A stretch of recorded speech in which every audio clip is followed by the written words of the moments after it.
I heard my boyfriend's name in a true crime podcast. 20 minutes later, everyone I loved was in danger. I was listening to a podcast about an unsolved case from 15 years ago, where the host was describing a home invasion where an entire family was killed except for one person who disappeared that night. The only survivor was a teenage boy named Ethan Crawford who fled the scene and was never found, the host said. Then they cut to an interview with someone who claimed to have new information. I actually think I saw him about 2 years ago. He was going by the name Danny Gillespie and living in Portland, Oregon. I recognized him from the old photos. I froze because my boyfriend's name was Danny Gillespie and we lived in Portland. I walked into the living room where Danny was sitting on the couch. Babe, someone on this podcast just said they saw the missing person using your exact name in Portland. I thought he'd laugh about what a weird coincidence it was, but instead all the color drained from his face. We need to leave right now, he said, standing up. He was already grabbing his keys and wallet. Pack a bag with only essentials, we have maybe 20 minutes before they get here. My heart started racing because his voice was completely different. Danny, you're scaring me. What's going on? He grabbed my shoulders. My real name is Ethan Crawford, and I was at that house 15 years ago when my family was killed. I've been hiding ever since, and if that podcast just broadcast my current name and location, the people who did it are going to find me. I felt like the floor disappeared. That's insane. You work in tech. I've been to your childhood home. He ran into the bedroom.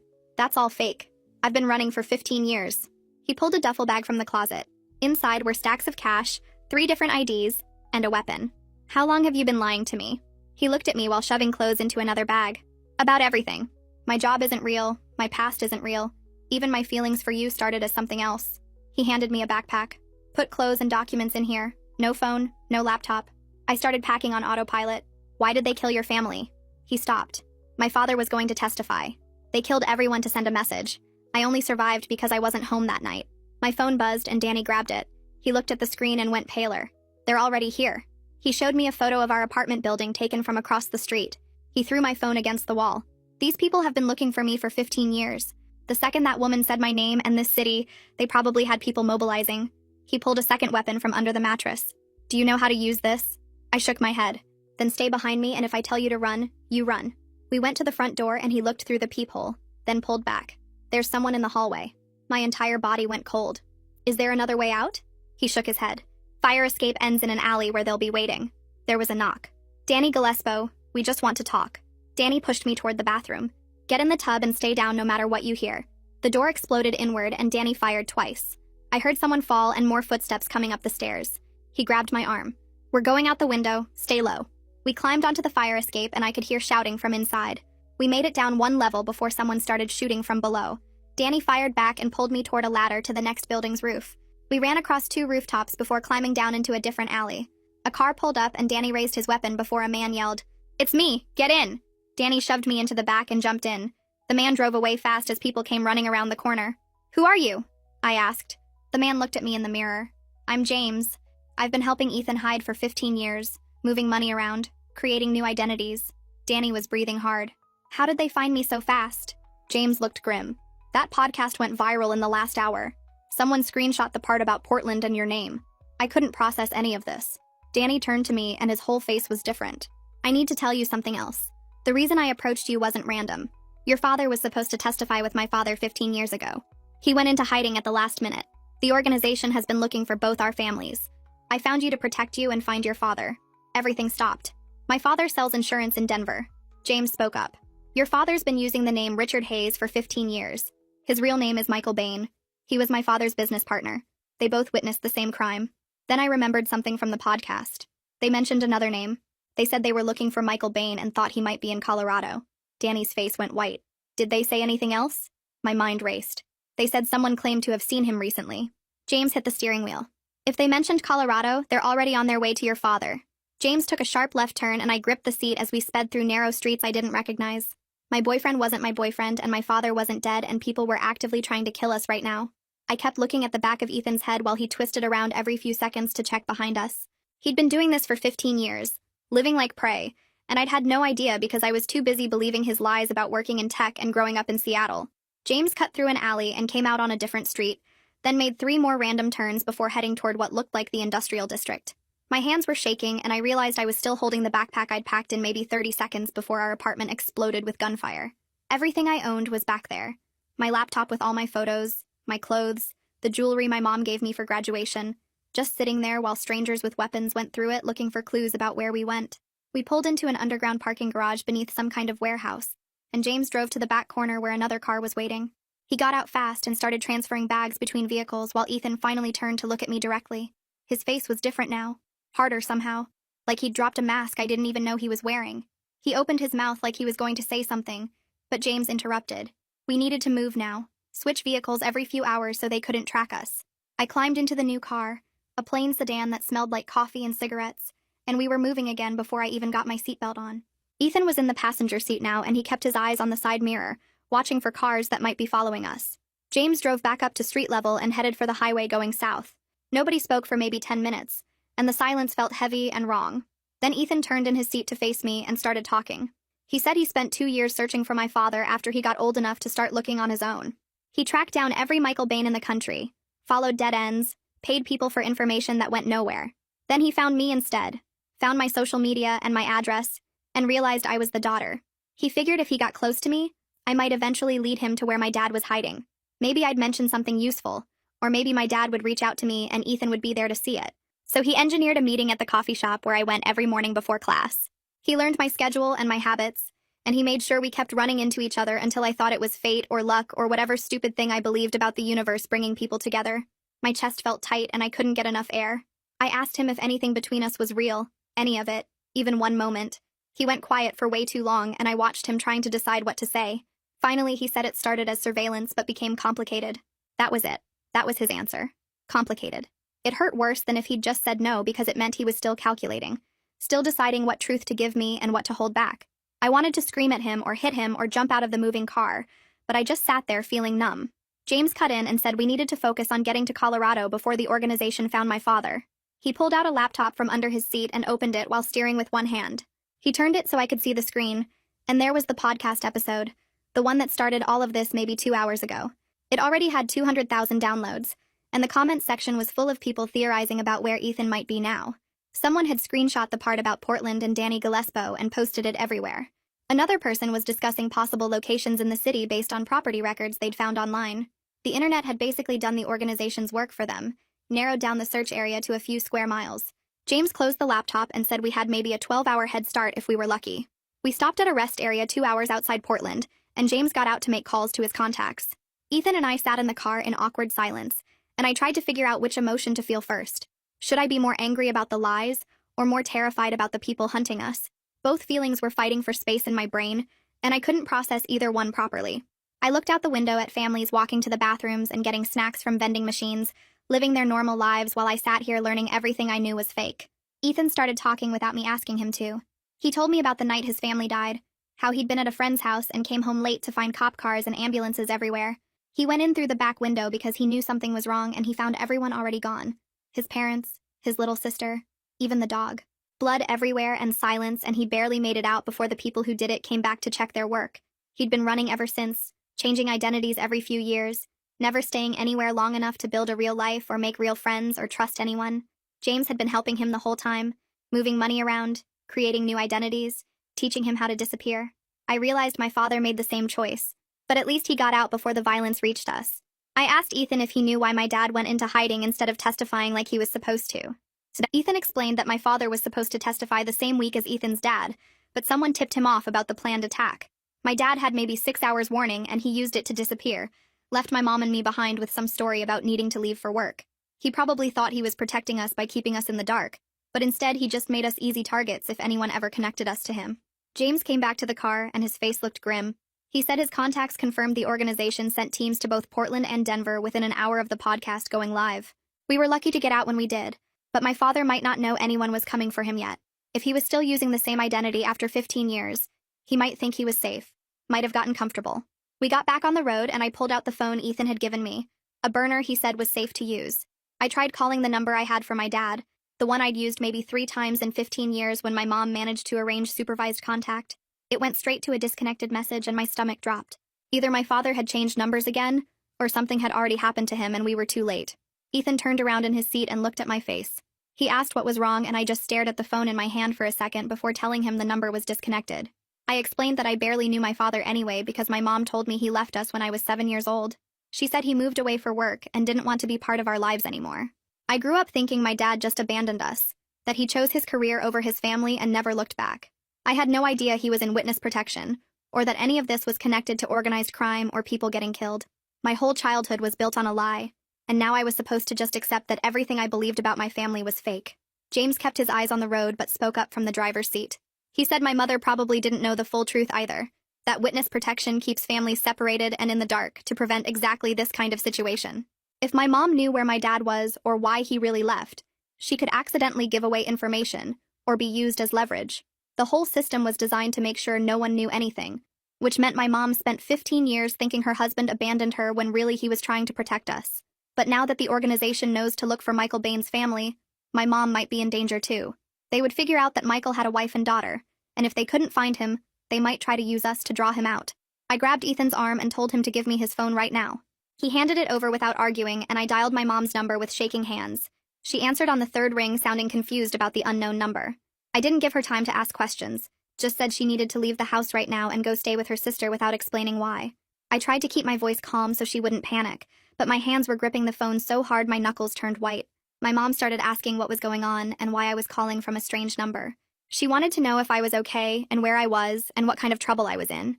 I just kept repeating that she needed to leave immediately, and I would explain everything later. I told her to pack a bag and get in her car and drive to Aunt Sarah's house and not tell anyone where she was going. My voice kept getting higher and faster, and I could hear the fear bleeding through no matter how hard I tried to sound normal. She finally agreed because she could hear something was really wrong in my voice. She said she was grabbing her purse and would leave in 5 minutes. I told her I loved her and ended the call before she could ask anything else. James switched lanes and merged onto a different highway heading east. He said we were going to drive through the night to put as much distance as possible between us and Portland. Ethan and James would take turns at the wheel while I tried to sleep in the back seat, but I knew sleep wasn't going to happen. We drove for hours with James behind the wheel first, while Ethan sat in the passenger seat watching the mirrors constantly. I lay down in the back and closed my eyes but kept startling awake every few minutes. Every set of headlights behind us felt like a threat, like maybe the organization had found us again and was following us across state lines. I would drift off for maybe 10 minutes and then jerk awake thinking I heard gunshots or feeling the car swerve. I caught Ethan watching me in the mirror with an expression I couldn't read. It might have been concern or guilt or maybe just calculation, and I hated that I couldn't tell the difference anymore. We stopped once for gas at a station in the middle of nowhere, and James paid cash while Ethan and I stayed in the car. Nobody spoke much during the drive. The sun came up somewhere in Idaho, and we pulled into a truck stop near the border to switch drivers and use the bathroom. I went inside and splashed water on my face in the bathroom sink, staring at my reflection and barely recognizing the person looking back. When I came out, James was standing by the car with his phone pressed to his ear, and his face had gone completely pale. Ethan was pumping gas and saw James's expression at the same time I did. We both walked over as James ended the call. He told us that someone just tried to grab my mom from her house about an hour ago. 2 men showed up claiming to be police officers and tried to force their way inside, but she had already left following my warning. They missed her by about 20 minutes, and the neighbors called real police when they saw the men breaking down the door. The reality hit me like a punch in the stomach. These people would kill anyone connected to the witnesses, and my mom almost died because of secrets my father kept from us. She came within 20 minutes of being kidnapped or murdered by people looking for information she didn't even have. I felt anger rising up and replacing the fear, hot and sharp in my chest. I was mad at my dad for disappearing and leaving us vulnerable. I was mad at my mom for lying about why he left even if she didn't know the truth. I was mad at Ethan for using me as bait to find my father and putting me in danger without telling me what was really happening. Everyone in my life had lied to me, and now people were trying to kill my family because of choices made 15 years ago that nobody bothered to explain. Ethan tried to apologize again, starting to say something about how he never meant for things to go this way. I cut him off and told him I didn't want to hear it right now, because I needed to focus on staying alive and finding my father before the organization did. We could deal with relationship drama later if we survived long enough for it to matter. He backed off, but I could see the hurt on his face, which was confusing because I didn't know if his feelings were real or just more manipulation. Maybe he actually cared about me, or maybe he was just good at pretending. Either way, it didn't change what he had done or the situation we were in now. We got back in the car with Ethan driving this time and crossed into Utah as the morning sun got higher. James pulled out a map and explained that we were taking a longer route to avoid major highways where the organization might have people watching. The interstate would be faster, but also more dangerous, because there were only so many routes from Portland to Denver, and they might have set up surveillance. This back road route was going to take us almost 2 days to reach Denver, winding through smaller towns and state highways that added hours to the trip. We had no idea if my father was even still alive, or if the organization had already found him while we were busy running. I asked James how he got involved in all this in the first place. He glanced at me in the mirror and explained he was a federal agent 15 years ago who helped Ethan's family prepare to testify. He was part of the team setting up their protection and making sure they had everything they needed to stay safe until the trial. When the protection failed and everyone died, he felt responsible for not seeing the threat coming. He quit the agency and spent the last 15 years helping Ethan survive outside the official system, moving money around and creating new identities and teaching him how to disappear. He had been breaking laws and risking prison to keep one kid alive because he couldn't save the rest of the family. That realization sat heavy in my chest as we kept driving through the dark Utah landscape. James was breaking federal laws and risking prison time to keep Ethan alive, and now he was doing the same thing for me, even though we'd just met a few hours ago. I couldn't tell if that made him some kind of hero or just someone who couldn't let go of his guilt, but at least I understood why he was helping us. Ethan's motivations were still a mess of lies and half-truths that I couldn't sort through. We drove for another 3 hours before James pulled off at a tiny motel that looked like it hadn't been updated since the 1970s. He paid cash for a room with 2 beds, and we hauled our bags inside. The room smelled like old cigarettes and cleaning chemicals. James said he'd take first watch and told us to try to sleep. I lay down on one of the beds fully clothed and stared at the water-stained ceiling tiles. My brain wouldn't stop replaying everything that had happened in the last day. 24 hours ago, I was listening to a podcast in my apartment with no idea my entire life was built on lies. Now I was in a motel room in the middle of nowhere with a boyfriend who wasn't really my boyfriend, and a former federal agent who'd gone rogue. I heard Ethan shift on his bed, and then he sat up on the edge of it. He started talking quietly, saying that what he told me about his feelings was actually true, even though how we met was completely fake. He said he never planned on falling for me, and it made everything way more complicated than it was supposed to be. His voice was different from I'd ever heard it, softer and less controlled.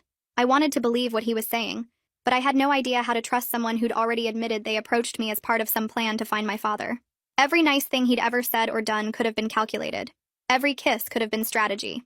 I told him we needed to focus on staying alive first, and we could deal with the relationship stuff later, if there even was a later for us. He went quiet, and I could feel him looking at me in the dark, but I kept my eyes on the ceiling. Eventually, I heard him lie back down. I must have fallen asleep at some point because James was shaking my shoulder, and pale morning light was coming through the thin curtains. Ethan was already up and packing his bag. James's phone was in his hand, and his face looked grim. He said he'd just gotten a call from his contacts, and the news wasn't good. The organization had people actively searching Colorado right now, and they'd figured out several possible locations where my father might be living, based on the podcast's hints about the Denver area. My stomach twisted. We were still maybe 12 hours away from Denver if we drove straight through. James said we couldn't just drive into the city without knowing exactly where my father was, because we'd be going in blind and the organization probably had people watching likely locations.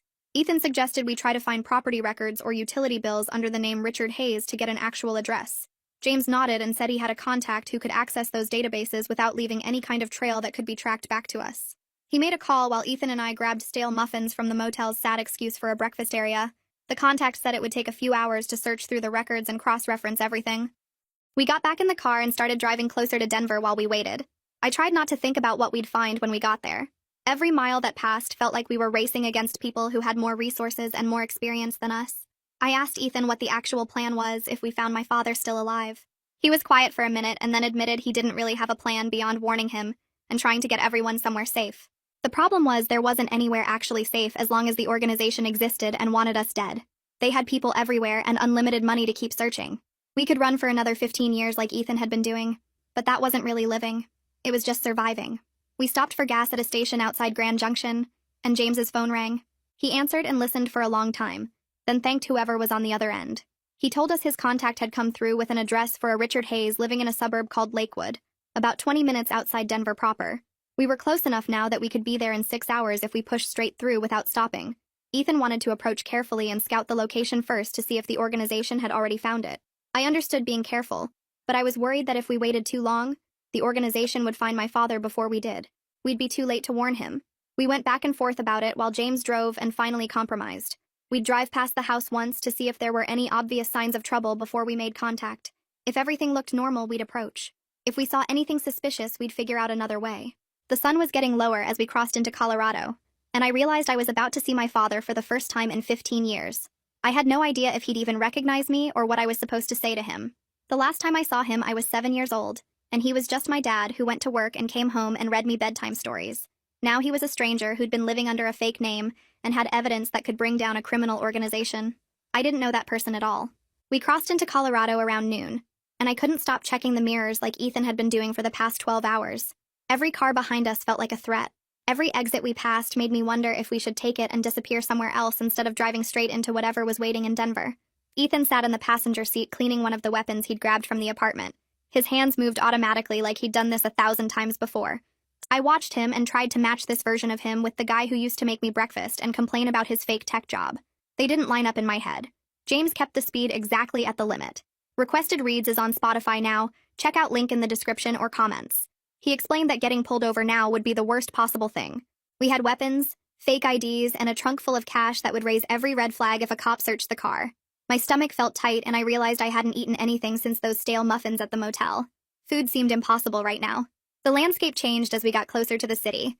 Mountains appeared in the distance and houses started showing up more frequently along the highway. Ethan put the weapon away and pulled out his phone to check the address James had gotten from his contact.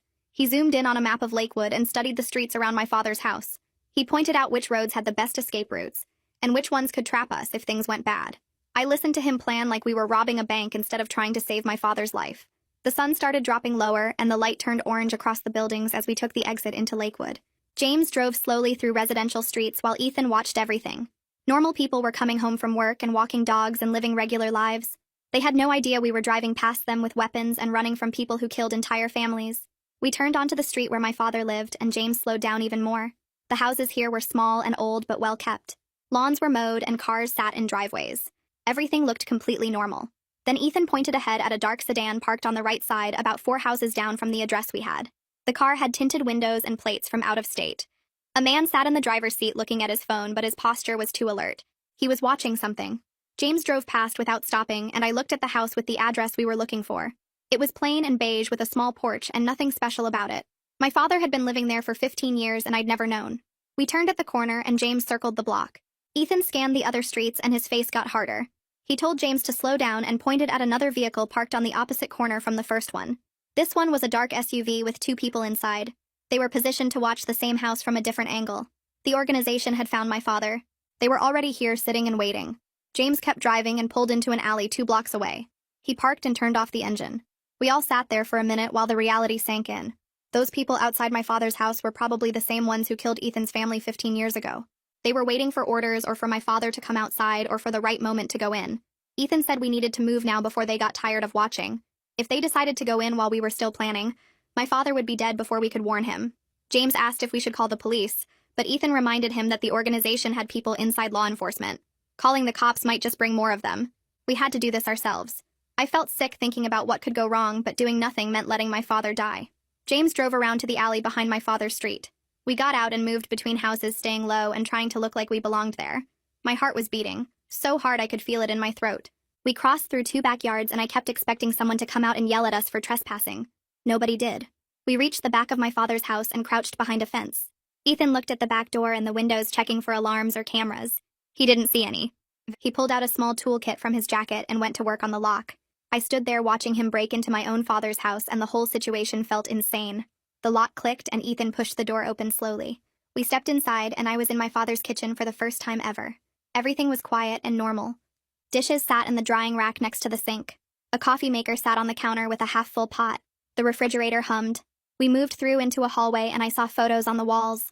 Mountains and lakes and places I didn't recognize. No pictures of people.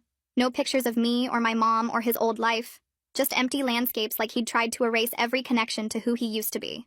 The living room had a couch and a TV and books on shelves. Mail sat on a small table addressed to Richard Hayes. This was where my father had been living his fake life while I grew up thinking he'd abandoned us. I heard footsteps and froze. A man came out of what looked like a bedroom holding a coffee mug. He was older than I remembered with gray hair and lines on his face that hadn't been there 15 years ago. He'd gotten thinner too, like stress had worn him down over time. But his eyes were the same. I recognized those eyes from old photos and distant memories. He looked at us standing in his living room and his whole body went rigid. The mug shook in his hand. He stared at me specifically and his face changed. Color drained out of it. His mouth opened, but nothing came out. He looked at me like he was seeing something impossible. Like he was seeing a ghost of someone he'd lost. I said the word before I could think about it. Dad. My voice cracked on that single syllable. His hand opened and the mug fell. It hit the floor and exploded into pieces. Coffee splashed across the tile. He took one step toward me and then stopped like he wasn't sure if I was real. His eyes filled up and I could see 15 years of everything on his face. Guilt and grief and fear and relief all mixed together. He was looking at his daughter who he'd left when she was 7 years old. I was standing in his living room at 22 and he'd missed everything in between. Every birthday and graduation and moment of my life had happened without him. His hands were shaking. Ethan moved forward and his voice cut through the moment. He told my father we didn't have time for this because the organization had people watching the house right now. My father's face changed instantly from emotion to fear. He knew exactly what that meant. He turned and ran to a closet in the hallway. He pulled out a bag that was already packed. Inside, I could see clothes and cash and documents like he'd been ready to run at any second for 15 years. He'd lived here with an escape bag in his closet the whole time, never unpacking completely, never settling in, always ready for the moment when they would find him. That bag was the saddest thing I'd ever seen. He turned back to me and words started pouring out. He said he was sorry for everything. Sorry for leaving and for the lies and for not being there. He said he'd wanted to contact me so many times, but they told him any communication would put me in danger. His voice broke and I realized he'd been crying about this for 15 years. He'd been living in his own kind of prison, trapped by the same organization that killed Ethan's family, separated from everyone he loved because staying away kept us safer. He'd given up his entire life to protect us, and we never even knew he was protecting us. We thought he'd just left. James spoke up from behind us. He explained we needed to leave through the back door right now and get to the car before the surveillance team outside figured out something was happening. My father nodded and grabbed his bag. He moved toward the back of the house and I could tell he'd practiced this route before. He knew exactly which way to go and how to move quickly without making noise. He'd probably run through this escape plan in his head 1,000 times. We followed him through the kitchen and out the back door. He locked it behind us out of habit even though we were never coming back here. This house and this life as Richard Hayes were over. We moved between the houses heading back toward the alley where James had parked. I kept looking back expecting to see men with guns coming after us but the yard stayed empty. We reached the car and piled in. James started the engine and pulled out of the alley. My father sat in the back seat next to me breathing hard. He reached over and grabbed my hand. He squeezed it tight like he was afraid I might disappear. We were halfway across the backyard when I heard shouting from the street. The sound cut through everything and my whole body went cold. Ethan's head snapped toward the noise and he grabbed my arm hard. James's car was visible in the alley and the watchers must have spotted it because men were running toward us from both directions. My father kept pace despite his age and I realized fear makes you faster than you think possible. We sprinted across the grass and jumped a low fence into the next yard. Ethan pulled me forward and I could hear footsteps pounding behind us getting closer. We reached the alley and James already had the car running with the door open. Ethan shoved me into the back seat and my father dove in beside me. James hit the gas before Ethan even got his door closed. 2 men came running around the corner behind us with weapons raised. I heard the first gunshot and ducked down. The back window exploded and glass sprayed everywhere. Pieces hit my hair and neck and I felt the sharp sting of cuts. James kept driving and didn't slow down. More shots and I heard metal hitting metal as bullets struck the car. My father pushed me down lower and covered me with his body. We made it to the main street and James took a hard right. The tires screamed and I slid across the seat. Traffic was light and James weaved between cars. I sat up enough to look back and saw one of the vehicles following us. My father was breathing hard in the back seat next to me. His chest was heaving and sweat ran down his face. He grabbed my hand again and squeezed it so tight it hurt. His voice came out rough when he spoke. He told me he had something they wanted. Evidence he kept as insurance all these years. It was hidden in a storage unit across town, and it could bring down the entire organization. My mind was racing because this changed everything. Ethan turned around in the front seat and looked at my father. He asked why my dad never used the evidence before if it was that powerful. My father's face crumpled and he looked older than he had just minutes ago. He explained he was too scared and completely alone. He thought if he just stayed hidden forever and never made waves, they would eventually give up looking for him. He thought time would make them forget or move on to other targets. But he was wrong about that. They never stopped searching, and they never forgot. James spoke up from the driver's seat while taking another sharp turn. He said if the evidence was real and strong enough, we could take it to the FBI and finally end this instead of running forever. My father nodded and his hands were shaking. He gave James the address of the storage facility. His voice got stronger as he described what was inside. Financial records going back 20 years, recorded conversations between organization members, documentation of murders and criminal operations, everything needed to put dozens of people in prison for life.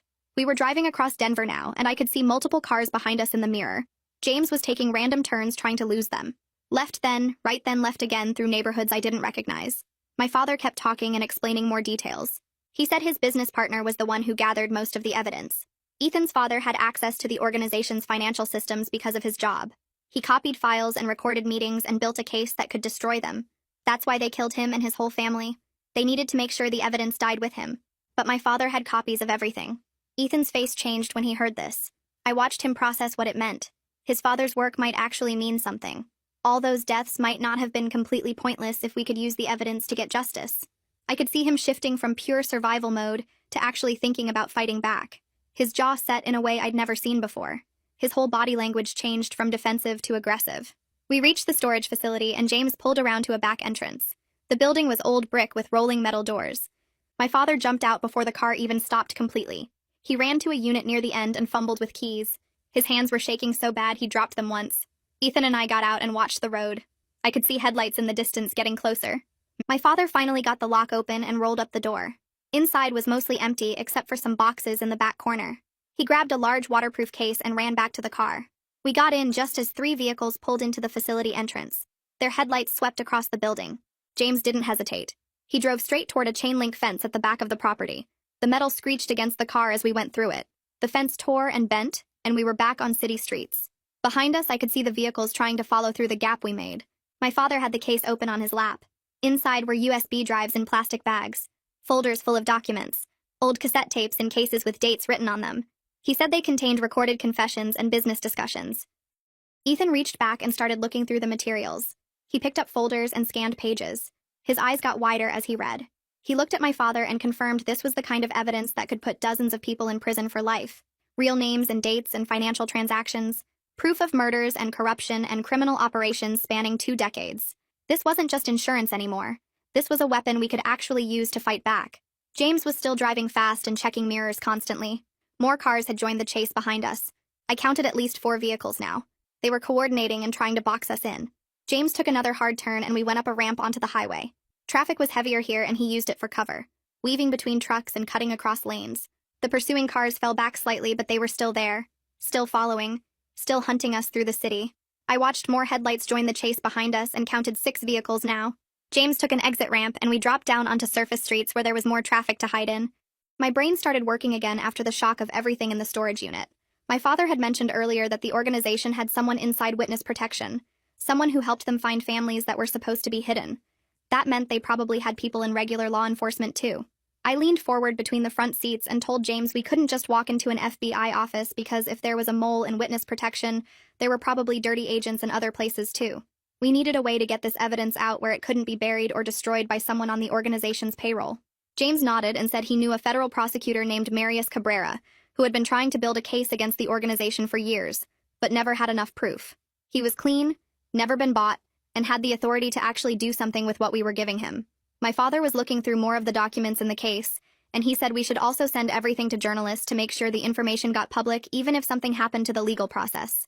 Ethan turned around and mentioned the podcast host who started this whole thing, the woman named Greta Wolf, because she clearly had interest in the story and a big platform to share it with thousands of listeners. I felt weird about contacting the person whose show almost got us killed, but Ethan was right that she had the reach we needed. James spotted a public library and pulled into the parking lot. We grabbed the case and went inside, finding computers in the back corner away from other people. My father started scanning documents while Ethan copied files from the USB drives onto a cloud storage account. I watched the door for anyone following us while James set up encrypted email addresses we could use to send the access information. It took almost an hour to get everything uploaded and organized. My hands were shaking the whole time because we were sitting still for the first time since leaving my father's house, and that made us easy targets.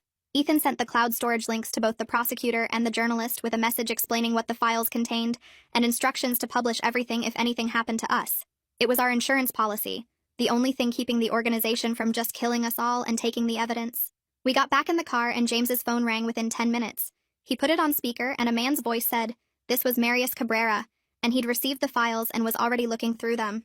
The prosecutor said he was mobilizing resources right now to make arrests, and we needed to come in and give official statements, but he could provide protection while the case moved forward. His voice sounded steady and sure, like someone who knew exactly what he was doing. James told him we'd meet him at a federal building downtown, and the prosecutor said he'd have U.S. Marshals waiting to escort us inside safely. We were driving toward downtown when my father's phone buzzed with an email response. The journalist Greta Wolf had written back saying she'd verified some of the documents already using her sources and was preparing a major story for her next podcast episode. She wanted to interview all of us, but we sent back a message saying we needed to focus on staying alive until the arrests happened, and we'd talk to her after. 2 different paths to getting the evidence out there where it mattered. James navigated through traffic while my father explained more about what was in the files, specific names of people in the organization, and dates of murders and financial crimes going back 20 years. Real proof that could put dozens of people in prison for life.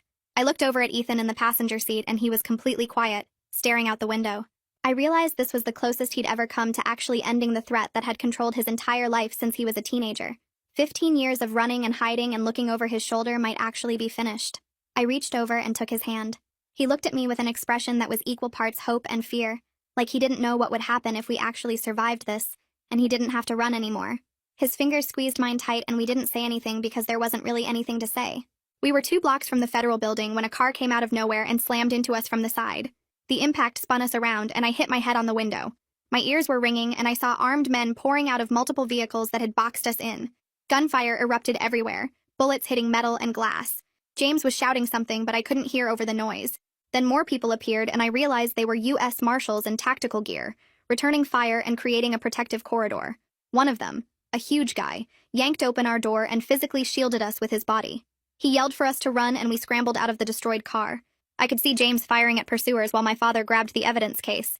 We sprinted toward the federal building entrance with bullets hitting the concrete around us. The marshal stayed between us and the shooters the whole way. His name tag said Barrett. We made it through the doors and the building went into immediate lockdown. Metal barriers dropping and armed security flooding the entrance. Heavy doors slammed shut behind us, and suddenly we were surrounded by federal agents in a lobby with concrete walls and no windows. The shooting outside continued, but we were inside now, protected by layers of security and federal authority. My legs gave out and I sat down hard on the floor, my father next to me still clutching the case like his life depended on it. Ethan was checking me for injuries and James came through the doors last, blood on his shirt but moving okay. Marshal Barrett was talking into his radio, coordinating with teams outside. We'd made it, barely, but we were finally somewhere they couldn't reach us. In the conference room, Marius Cabrera sat across from us with a laptop and 3 phones going at once. He started taking our statements immediately while talking to FBI teams in different cities. He told us they were executing arrest warrants right now based on the evidence my father provided, hitting the organization in 8 cities at the same time. Every few minutes he'd get an update and relay it to us.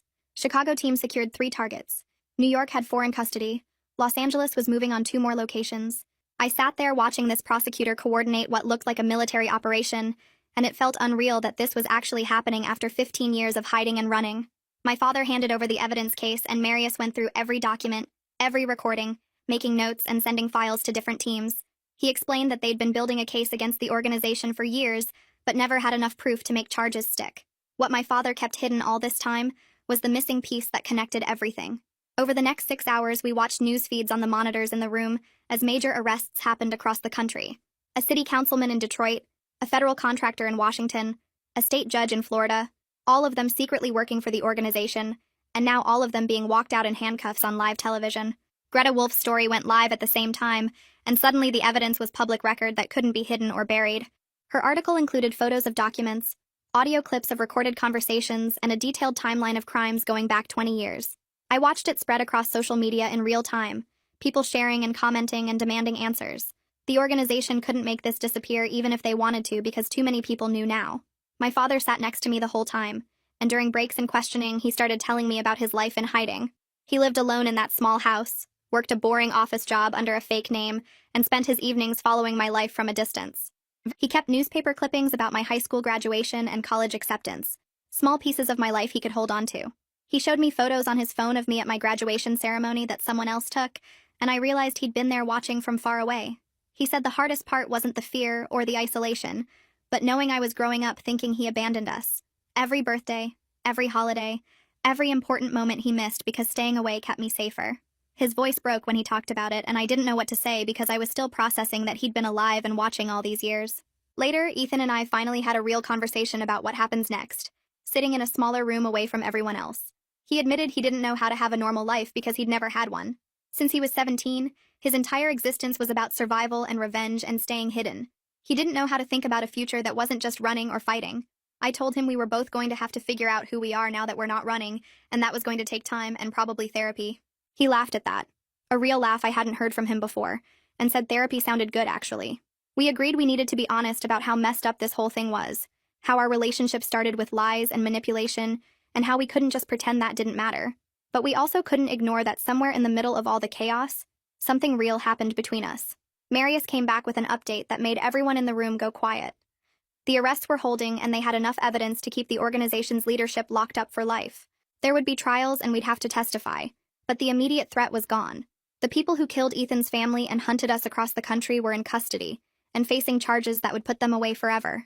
He said we could start thinking about actual futures instead of just survival, and that phrase hit me hard because I hadn't let myself think past the next day in so long. My mother arrived the next day after being brought in by federal protection, and she saw my father for the first time in 15 years.